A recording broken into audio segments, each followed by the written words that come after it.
მოპარული არჩევნების სვლა რუსეთისკენ ქართველი ხალხის პროტესტი და შემხვედრი ნაბიჯების მოთხოვნა პარტნიორებისგან. ეს ის თემებია, რომელზეც საქართველოს პრეზიდენტმა სტრასბურგში ევროპარლამენტში სიტყვით გამოსვლისას ვრცლად ისაუბრა. სალომე ზურაბიშვილმა დეტალურად განმარტა, როგორ მივიდა ქვეყანა 26 ოქტომბრის არჩევნებამდე და რა საფრთხის წინაშე დგას ახლა. მისი თქმით, არის მცდელობა განმეორდეს 1921 წელი.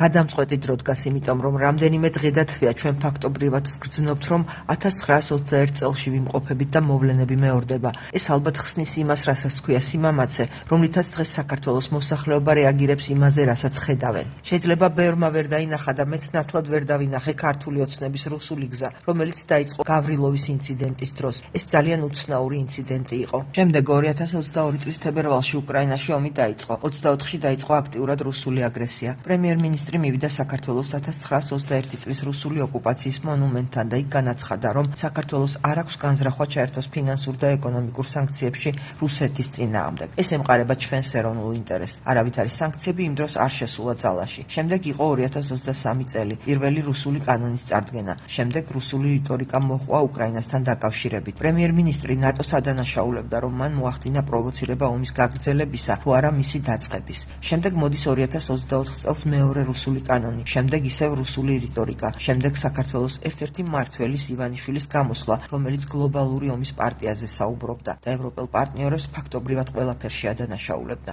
ამ პერიოდში გვესმის მრავალი ბრალდება იმის თვალსაზრისით, რომ ამერიკა და ევროპა აპირებენ ჩვენი იდენტობა, ჩვენი ეროვნული ღირებულებები წაგვართავთ. ამასთან დაკავშირებით თქვენ ძალიან ბევრი ხსმენიათ. არჩევნების გაყალბების კონტექსტში პრეზიდენტმა ოცნების იმ ნაბიჯებზე ისაუბრა, რაც 26 ოქტომბრამდე გადაიდგა. მისი თქმით, ხელისუფლებამ ყველა რესურსი გამოიყენა გაყალბებისთვის, მათ შორის ელექტრონული სისტემა, ზეწოლა საჯარო სექტორზე და რუსული სტილის პროპაგანდა.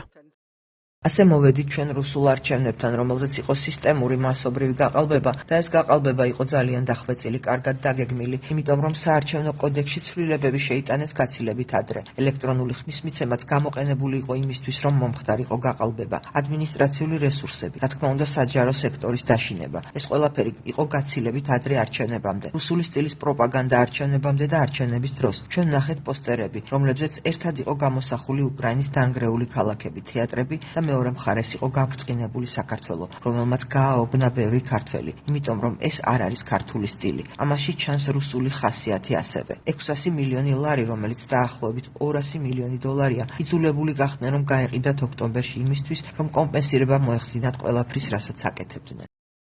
სალომე ზურაბიშვილმა ევროპარლამენტის ტრიბუნიდან პარტნიორებს ოცნების მიმართ უფრო მკაფიო და მკაცრი პოლიტიკის გატარებისკენ მოუწოდა. მისი თქმით, თუ ახლა საქართველოში რუსეთი გაიმარჯვებს, ეს იქნება პრობლემა მთელი ევროპისთვის. თუ საქართველო ისევ რუსეთის კონტროლის ქვეშ ჩავარდება, მე არ ვლაპარაკობ სამხედრო ინტერვენციაზე, მე ვამბობ კონსტიტუციურ ინტერვენციას. შედეგები იქნება ძალიან მძიმე. ეს ეხება ყველაფერს, რაც დაკავშირებულია ცენტრალურ და სამხრეთ აზიასთან. ეს ეხება სომხეთსაც. მას შემდეგ, რაც რუსეთმა წააგო სირიაში, მან უნდა მოიგოს საქართველოში. მას შემდეგ, რაც ვერ მოხერხდა უკრაინაში ყველაფრის მიღწევა, მან უნდა მოახერხოს ეს საქართველოში. მას შემდეგ, რაც ვერ მოიგო მოლდოვაში, უნდა მოიგოს საქართველოში. წააგო რუმინეთში და მან უნდა მოიგოს საქართველოში. არა, ეს არის კითხები თქვენთვის, რომ ვიყოთ გულწრფელები, ევროპამ ვერ შეასრულა თავისი საქმეები, რაც მოსალოდნელი იყო და როგორ უნდა იმოქმედოს ევროპამ. პირველი, ჩვენ გვჭირდება მუდმივი პოლიტიკური ყურადღება უმაღლესი დონიდან, იმიტომ რომ ქართველებმა იცოდნენ, რომ არ არიან მარტო. მეორე მიმართულება, რომელშიც ევროპას შეუძლია იმოქმედოს, ეს არის სამართლიანობა. ჩვენ უნდა გავათავისუფლოთ ასობით დაკავებული, ზოგიერთ მათგანს 9 წლიანი პატიმრობა ემუქრება. უნდა იყოს ძალიან ძლიერი მონიტორინგი და მე ვიცი, რომ ბევრი ევროპელი ელჩი ყურადღებას აქცევს ამ სასამართლო პროცესებს. და რა თქმა უნდა, ამ დაკავებულების გათავისუფლებასთან ერთად უნდა დაისაჯოს ყველა ის ადამიანი, რომელთა ქმედება იყო კვალიფიცირებული როგორც წამება. სალომე ზურაბიშვილის თქმით, ერთადერთი, რასაც ქართული ოცნება ვერ აკონტროლებს, არასამთავრობო ორგანიზაციები და ფინანსურ პრობლემებში მყოფი ოპოზიციური მედია. პრეზიდენტი კრიზისის დაძლევის გზა და ახალი არჩევნების დანიშვნას ასახელებს. სალომე ზურაბიშვილის სიტყვით გამოსვლას ევროპარლამენტში ტაში მოჰყვა. ევროპარლამენტარების ნაწილს თან ჰქონდა საქართველოს დროშის გამოსახულებიანი პლაკატები. Thank you very much.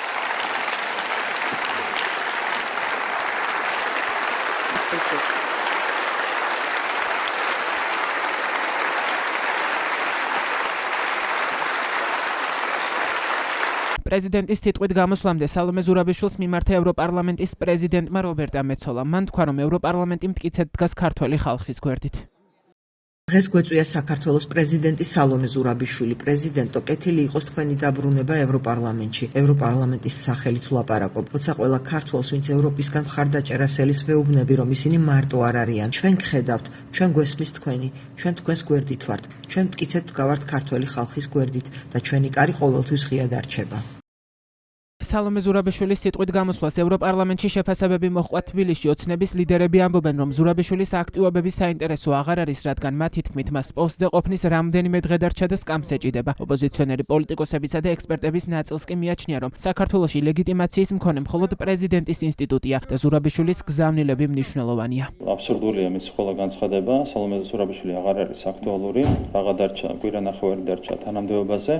შესაბამისად, არის მძიმე ემოციური მდგომარეობაში, ვერ ელევა საკუთარ სკამს. მე ესე ადამიანის სკამს ეჭიდებოდეს პირველად ვნახე. ასეთი ემოციური დამოკიდებულება ჰქონდეს საკუთარი სკამის მიმართ, როგორც აქვს სალომე ზურაბიშვილს, მართლა პირველად ვნახე. ვერ ელევა საკუთარ თანამდებობას და შესაბამისად აქვს მძიმე ემოციური მდგომარეობა, კადრულობს ყველაფერ უგადრებელს. ეს არის რეალური შეფასება და დანარჩენი საინტერესო საერთოდ აღარ არის. ევროპარლამენტში სიტყვით გამოსვლის შემდეგ საქართველოს პრეზიდენტი ევროდეპუტატებს შეხვდა. სალომე ზურაბიშვილმა შეხვედრა გამართა იმ ევროპარლამენტარებთან, რომლებიც საქართველოს შესახებ საპარლამენტო მუშაობას ხელმძღვანელობენ.